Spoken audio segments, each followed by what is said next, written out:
Hey, so hello everyone, this is Akash Kandoi and I hope everyone of you is doing absolutely amazing. सबसे पहली बात, इस video के अंदर मैं दो एस्पेक्ट पे बात करूंगा, ठीक है। पहला कि एफआर का पेपर कैसा था। वैसे मुझे पता है कि मुझे बात करनी चाहिए नहीं, बट आप बहुत जन मुझे पूछते रहते हो सर कैसा था बताओ बताओ। मैं नहीं बोलूंगा फिर भी तुम मुझे पिंच करते रहते हो बताओ बताओ बताओ, है ना। तो है ना, मैं उसके बारे में 2 मिनट बात करूंगा, है ना। और फिर मैं आपको एसएफएम की टिप्स दूंगा। अगर हो सके तो सिर्फ एसएम की टिप्स सुनना और निकल जाना, ठीक है। लेकिन अगर सेल्फ कंट्रोल जरा भी नहीं है, सुनना ही है तो हल्का सुन लेना, ठीक है। और जो भी मैं बोलूंगा एफआर के पेपर के बारे में, of course it might differ from student to student basis, आपके प्रिपरेशन के बेस पे डिपेंड कर सकता है। बट यस, मैं अपना व्यू देने का ट्राई करूंगा, ओके। सबसे पहली बात, एफआर का पेपर कैसा था, तो 2 पार्ट में बांटते हैं, एक एमसीक्यूज और डिस्क्रिप्टिव। जहां तक मुझे सुनने में एमसीक्यूज और मैनेजेबल। ऑफ कोर्स ये मत एक्सपेक्ट करो 15 में से 15 राइट हुए तो अच्छा पेपर होता है। अगर आपके 15 में से 10-11 एमसीक्यू भी ठीक ठाक निकल गए तो मजा आ गया फिर आपके एमसीक्यू में, ठीक है। आपका ऐसा होना चाहिए। और जहां तक मेरे को लग रहा है कि it was manageable, simple average के बराबर ले सकते हो आप।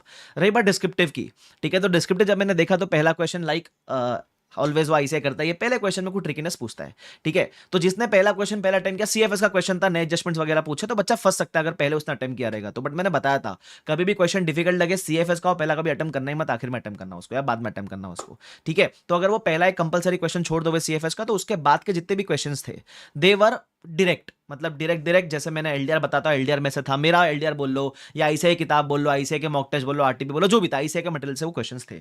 ऑफ कोर्स किसी क्वेश्चन में एक आध पॉइंट एकदम कुछ आया रहेगा एडजस्टमेंट, तो मैंने तो ध्यान से नहीं देखा है। बट जहां तक मैंने ओवरव्यू देखा इट वाज अगेन मैनेजेबल, ठीक है। तो पहला क्वेश्चन सीएफएस का वो सबके लिए डिफिकल्ट था, ठीक है। जो पूरे गांव के लिए डिफिकल्ट है उसमें आपको टेंशन लेने की जरूरत नहीं है, पूरे गांव के लिए डिफिकल्ट है, ठीक है। तो उसका टेंशन लेने का जरूरत नहीं है। अगर बाकी पेपर आपने ठीक ठाक मैनेज किया है तो कोई चिंता वाली बात नहीं है। अब आती है बात पेपर के लेंथ की। पेपर का लेंथ कैसा था सर? बड़ा था। मैं जानबूझ के पेपर दिखा नहीं रहा हूं, ठीक है। मुझे पता है मैं दिखाऊंगा तो टाइम पास हो जाएगा उसके अंदर, तो इसलिए मैं दिखा नहीं रहा हूं पेपर, ठीक है। पेपर का लेंथ कैसा था मुझे लगा, अगेन वो आपकी स्पीड पे डिपेंड करता है, बट मुझे लगा ठीक था, एकदम ही ऐसा लेंथी नहीं था। और ऑफ कोर्स एफआर का पेपर है तो मैं ये भी नहीं बोल सकता कि बहुत ही छोटा पेपर था, ठीक है। तो ये हो गया एफआर के बारे में, सुन लिया, मजा आया। अब इसके बाद एफआर के ऊपर 1 मिनट वेस्ट करने से आपका एसएफएम का एक मार्क कॉम्प्रोमाइज होएगा। तो अगर आपने एफआर पे 1 घंटा बात की तो एसएफएम का सोचो 1 घंटे में कितने मार्क्स चलेगा एसएफएम के। तो अभी छोड़ दो एसएफएम मतलब एएफएम, ठीक है, जो भी है। तो अभी एफआर की बातें छोड़ देते हैं, अब हो गया एफआर, ठीक है। सुन लिया, मेरे मुंह से अच्छा लगा थोड़ा, ठीक है। मेरी बात मानो, पेपर फाड़ के फेंक दो उसको, हो गया। अब एएफएम की बात करते हैं, एएफएम कैसे करें। अब आपके केस में दिक्कत ये है कि एएफएम में आपका एक्स्ट्रा लीव्स नहीं है। एफआर में 5 दिन होते हैं, ऑडिट में आपके पास एक्स्ट्रा दिन है, बट एएफएम में नहीं है आपके पास, ठीक है। तो एएफएम की प्लानिंग कैसे करना, अगर आपका एफआर का पेपर अच्छा गया है, ठीक है, you are high on motivation, ठीक है, उस मोटिवेशन को यूज करो। एएफएम के आज एक बड़ा टॉपिक और एक स्मॉल टॉपिक उड़ाने का ट्राई करना। फॉर एग्जाम्पल फॉरेक्स कर लो और साथ में म्यूचुअल फंड कर लो, या फिर आप डेरिवेटिव कर लो साथ में कुछ और कर लो, या फिर आप वैल्यूएशन ऑफ सिक्योरिटीज करके एक स्मॉल टॉपिक कर लो। वैसा एक बड़ा टॉपिक एक स्मॉल टॉपिक, ठीक है। उसके बाद एएफएम में बहुत इंपॉर्टेंट चीज होती है थियरी, उसको इग्नोर मत करना, थियरी आता है, ठीक है। तो अब थियरी को कैसे टैकल करें, मुझे लगता है थियरी पढ़ने का बेस्ट टाइम होता है मॉर्निंग में। तो आपके पास 2 मॉर्निंग आएगी, एक कल की मॉर्निंग और एग्जाम डे की मॉर्निंग। थियरी में सपोज आपको पढ़ने में 4 घंटा लगेंगे, तो 2 से ढाई घंटा आप कल की मॉर्निंग में दे देना और बाकी 1.5-2 घंटा आप एग्जाम डे की मॉर्निंग में दे देना। थियरी को आप उस तरीके से बांट देना, ठीक है।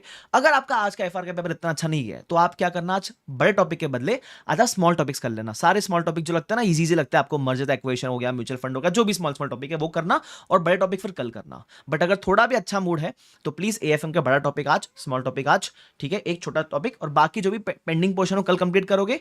थियरी को कैसे बांटना मैंने आपको बताया है, ठीक है, उस तरीके से आप थियरी को बांट देना। हो सके तो स्पीड मेंटेन रखना, हो सके तो आप है ना नींद में कॉम्प्रोमाइज करने का मत देखना। 6-6 घंटे की नींद दोनों दिन लेना, ठीक है, उसमें कॉम्प्रोमाइज करने का जरूरत आपको नहीं है। उसके अलावा मैंने एफआर में भी कहा था, एएफएम में भी कह रहा हूं, हर पेपर में कहूंगा, हर बार बोलूंगा, बार बार बोलूंगा, 1000 बार बोलूंगा, 100 मार्क का अटेम्प्ट करने का टारगेट रखना है। 100 मार्क का अटेम्प्ट कैसे करते हैं मैंने आपको एक वीडियो बना के बताया कि ट्रिक क्या होनी चाहिए। तो एएफएम में भी 30 मार्क के एमसीक्यू जाएंगे, ठीक है, और उसमें बाकी डिस्क्रिप्टिव भी रहेंगे। जो स्ट्रैटेजी एफआर के लिए बताई थी same to same cut copy paste applicable है एएफएम के एग्जाम के लिए भी। पहले 2-3 डिस्क्रिप्टिव क्वेश्चन करना इजी वाले, फिर एमसीक्यू जुटाना और फिर बाकी वाले डिस्क्रिप्टिव करना, ठीक है। तो इस तरीके से आप एएफएम को मैनेज करोगे। अगर आपके पास ऑलरेडी कोई प्लान आपका बनाया हुआ है एएफएम का तो आप वो फॉलो करना, कोई दिक्कत वाली बात नहीं है, ठीक है। बाकी टेंशन लेने की जरूरत नहीं है। हो सके, मुझे पता है अपना माइंड बार बार जाएगा पेपर कैसा गया, जिसका अच्छा था वो खुशी में जाएगा, जिसका थोड़ा ठीक ठाक गया उसको जाएगा डाइवर्ट होएगा, इसका आंसर क्या था उसका आंसर क्या था। भाई तुमको उसी माया जाल से बचना है, ठीक है। इसलिए तुम्हारा वो होता है ना अंदर आग लगी होती है, वो कम करने के लिए पहले थोड़ी सी बात कर ली, अब एएफएम पे बात कर ली, हो गया, ठीक है। फटाफट से जाओ, आपको चाहिए 15-20 मिनट, आधे घंटे का ब्रेक ले लो आप, and start as soon as possible. जैसे आपको रिफ्रेश फील हो रहा है फटाफट से शुरू कर दो, लग जाओ एएफएम पे। एएफएम में 1.5 ही दिन है अपने पास, तो एकदम पूरी जान लगा देना, ठीक है। सो शुक्रिया everyone, thank you so much, bye bye everyone, take care, see you all, bye bye.